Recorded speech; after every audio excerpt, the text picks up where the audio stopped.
Hello friends, good morning. चलिए जानते हैं देश और दुनिया की तमाम छोटी बड़ी खबरें, जिसमें सोना चांदी, मौसम और राजनीति से जुड़ी बड़ी खबरें आपको बताएंगे सिर्फ 5 मिनट में। लेकिन उससे पहले वीडियो को लाइक जरूर करें और चैनल पर नए हैं तो चैनल को भी सब्सक्राइब कर लें। तो चलिए वीडियो को स्टार्ट करते हैं। बता दें, भारत की अध्यक्षता में नई दिल्ली में हुए 2 दिवसीय G20 शिखर सम्मेलन का रविवार को समापन हो गया। इसमें हिस्सा लेने आए G20 समिट से इतर फ्रांस के राष्ट्रपति इमैनुअल मैक्रों ने प्रधानमंत्री नरेंद्र मोदी के साथ द्विपक्षीय वार्ता की। मैक्रों ने मीटिंग के बाद हिंदुस्तान और पीएम मोदी की तारीफ की। वहीं पीएम मोदी ने सोशल मीडिया पर X पर लिखा, राष्ट्रपति इमैनुअल मैक्रों के साथ दोपहर के भोजन के समय बहुत ही सार्थक बैठक हुई। हमने कई विषयों पर चर्चा की और अहम यह सुनिश्चित करने के लिए तत्पर है कि भारत फ्रांस प्रबंध प्रगति की नई ऊंचाई को छुए। कांग्रेस तेलंगाना में विधानसभा चुनाव से पहले एक जनसभा में राज्य के लोगों के लिए 5 गारंटी की घोषणा करेगी। कांग्रेस की तेलंगाना इकाई के अध्यक्ष और सांसद ए रेवंत रेड्डी ने कहा है कि कांग्रेस की वरिष्ठ नेता सोनिया गांधी 17 सितंबर को एक रैली में 5 चुनावी गारंटी की घोषणा करेगी। कांग्रेस ने पहले ही घोषणा की है। पार्टी प्रमुख मल्लिकार्जुन खड़गे की अध्यक्षता में नवगठित कांग्रेस कार्यकारी समिति की पहली बैठक 16 सितम्बर को हैदराबाद में होगी।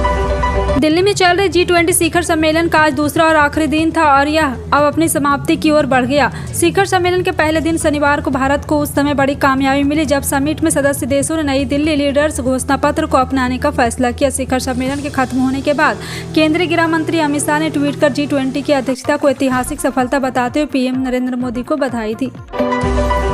कांग्रेस नेता प्रियंका गांधी ने रविवार को राजस्थान के टोंक में एक विशाल चुनावी जनसभा को संबोधित किया। दरअसल इस साल के आखिरी में राजस्थान विधानसभा चुनाव है। यही वजह है कि सूबे की सत्तारूढ़ पार्टी आमजन के बीच जाकर जमकर पसीना बहा रही। प्रियंका गांधी के निशाने पर भारतीय जनता पार्टी की केंद्र की सरकार रही और कांग्रेस नेता महंगाई, किसान और गरीबी का मुद्दा उठाया है।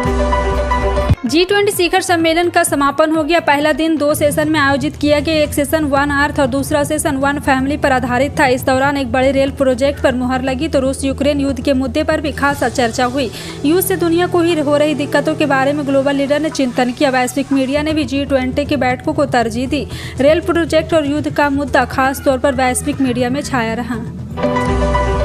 बिहार के आपदा प्रबंधन विभाग पटना में कार्यरत टीचर उमेश कुमार ने दुनिया के कई हिस्सों में भूकंप की आशंका जताई है। उनका कहना है कि 25 सितंबर तक दुनिया के विभिन्न हिस्सों में भूकंप के झटके आएंगे। उनका कहना है कि दुनिया में चीन, जापान, ताइवान, म्यांमार में 6.1 तीव्रता से ऊपर के भूकंप आ सकते हैं। उनके मुताबिक ये आशंका एस्ट्रोजियोफिजिकल मॉडल पर आधारित है। तेलुगु देशम पार्टी के अध्यक्ष और पूर्व सीएम एन चंद्रबाबू नायडू को कथित भ्रष्टाचार के एक मामले में गिरफ्तार किए जाने के बाद आंध्र प्रदेश में राजनीतिक बवाल जारी है। इस बीच जनसेना पार्टी प्रमुख और अभिनेता पवन कल्याण ने पुलिस द्वारा हिरासत में लिए जाने पर कहा है कि ये वर्तमान सरकार के लिए एक चलन बन गया है। पवन कल्याण ने आज तक से खास बातचीत की। इस दौरान उन्होंने पूर्व सीएम के खिलाफ भ्रष्टाचार के आरोप पर कहा, चंद्रबाबु नायडू से मेरी अपनी असहमति है। सरकारी नौकरी तलाश कर रहे युवाओं के लिए बड़ी खबर है। हरियाणा सरकार विभिन्न विभाग में हजारों युवाओं को नौकरी देने जा रही। हरियाणा के मुख्यमंत्री मनोहर लाल खट्टर ने राज्य में 200 रोजगार मेले आयोजन करने की घोषणा की है। सीएम मनोहर लाल खट्टर ने शनिवार को घोषणा की उन राज्य के इस साल 200 रोजगार मेले आयोजित करेगा। उन्होंने युवाओं की उन्नति के लिए आत्मनिर्भरता और आत्मसम्मान के महत्व पर जोर दिया। इंडिया बनाम भारत नाम को लेकर विवाद अभी थमा नहीं। कांग्रेस नेता राहुल गांधी ने एक बार फिर केंद्र सरकार पर हमला बोला। पेरिस में राहुल गांधी ने कहा, हमारा संविधान दोनों नामों का उपयोग करता है, दोनों शब्द बिल्कुल ठीक है, लेकिन हो सकता है कि हमारे गठबंधन के नाम में सरकार से चिढ़ हो गई क्योंकि हमारे गठबंधन का नाम इंडिया है, इसलिए हो सकता है कि उन्होंने देश का नाम ही बदलने का फैसला कर लिया हो। नई दिल्ली में G20 समिट भारत के लिए ऐतिहासिक हो गया। इस समिट के जरिए भारत ने रूस से अपने पुराने रिश्ते बनाकर रखे तो पड़ोसी देश चीन को कूटनीतिक तौर पर आईना दिखाने में कसर नहीं छोड़ी। चीन BRI प्रोजेक्ट के जरिए सड़क बनाते रहेगी और भारत ने रेल और जहाज से यूरोप तक पहुंचने का खाका खींच लिया है। शनिवार को शिखर सम्मेलन के पहले दिन Bharat middle east Europe economic corridor का ऐलान कर दिया। यह कॉरिडोर कई मायने में अहम माना जा रहा है। इस गलियारे में कई देशों को शामिल किया गया है। देश के महान स्वतंत्रता सेनानी और पंजाब केसरी समाचार पत्र समूह के संस्थापक अमर शहीद लाल जगत नारायण की 42वीं पुण्यतिथि के अवसर पर 118वां शहीद परिवार निधि समारोह आयोजन किया गया। इस मौके पर जहां पंजाब के मुख्यमंत्री भगवंत मान समेत पूरी कैबिनेट, पंजाब कांग्रेस प्रदेश अध्यक्ष राजा वारिंग, मनजिंदर सिंह बीटा और यहां पे कई हस्तियां शामिल हुए। इस दौरान विभिन्न नेताओं ने भी अपने विचार साझा किए। इस अवसर पर भगवंत मान ने भी लाला जगत नारायण जी के बहुमूल्य योगदान को याद करते हुए भावभीनी श्रद्धांजलि अर्पित की।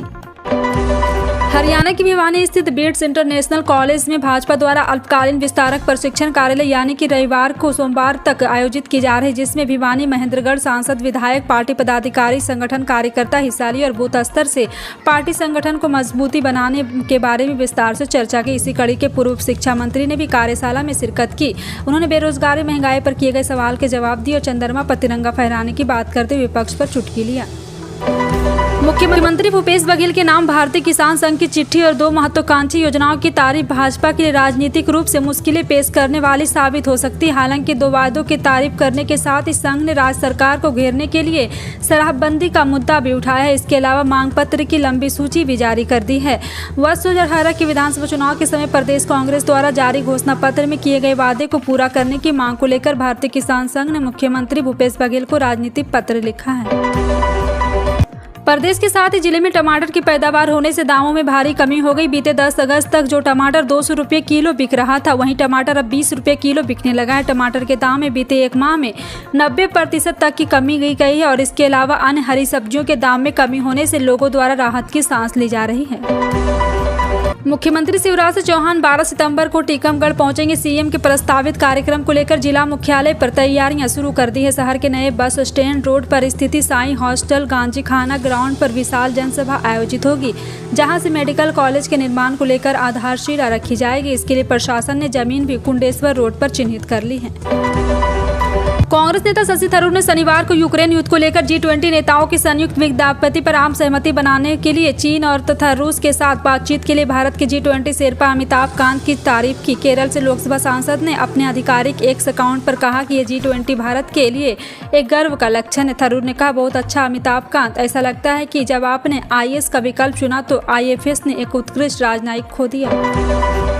G20 को लेकर भारत के लिए जताई गई तमाम आशंकाएं और अविश्वास न सिर्फ गलत साबित हो गए, बल्कि ऐसा कहने वालों को करारा जवाब भी मिला है और अब वे खिसियानी बिल्ली खंभा नोचे वाली हालात में पहुंच गए हैं। क्या न्यूयॉर्क टाइम, क्या राइटर, क्या द गार्डियन और क्या हमारे खुद के शशि थरूर जैसे नेता, सबने लगभग ऐलान कर दिया था कि G20 सिर्फ हवा साबित होगा। लेकिन भारत मंडप से इन तमाम निराशवादियों की हवा निकालते हुए जब सभी देशों ने G20 घोषणा पत्र के जरिए तमाम भू राजनीतिक और मानव विकास के मुद्दों पर 100% आप सहमति दी, तो भारत ने न सिर्फ इतिहास रच डाला बल्कि दुनिया के लिए संयुक्त सुनहरा भविष्य भी बुन दिया।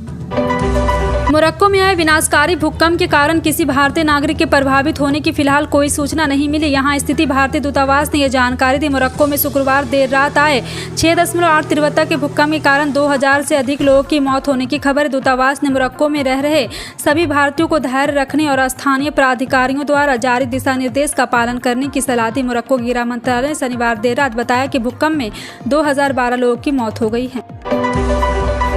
भारत सरकार द्वारा एक बार फिर से यहां पे लाई गई इलाके के रेलवे बुनियादी ढांचे के विस्तार और आधुनिकीकरण की योजना के तहत भारत और भूटान के बीच पहली रेलवे लाइन शुरू होने वाली है। भारत द्वारा इस पहली भूटान भारत रेलवे लिंक के जरिए 20 अरब रुपये अलॉट किए गए। भारत सरकार के 57.5 किलोमीटर लंबी रेलवे लाइन का यह प्रोजेक्ट असम के कोकराझान को भूटान के सरपंग से गेलफू से जोड़ेगी।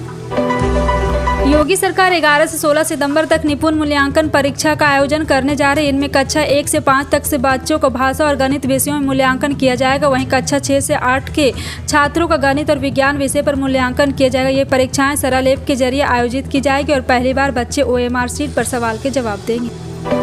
देश में लोग सोने में खूब निवेश करते। सोने में निवेश करने के कई फायदे भी। त्योहारों के समय लोग खूब गोल्ड खरीदते। अगर आप भी सोने में निवेश का मन बना रहे तो आपके लिए खुशखबरी। दरअसल भारतीय रिजर्व बैंक ने sovereign gold bond scheme 2023-24 series 2 की अनाउंसमेंट कर दी है।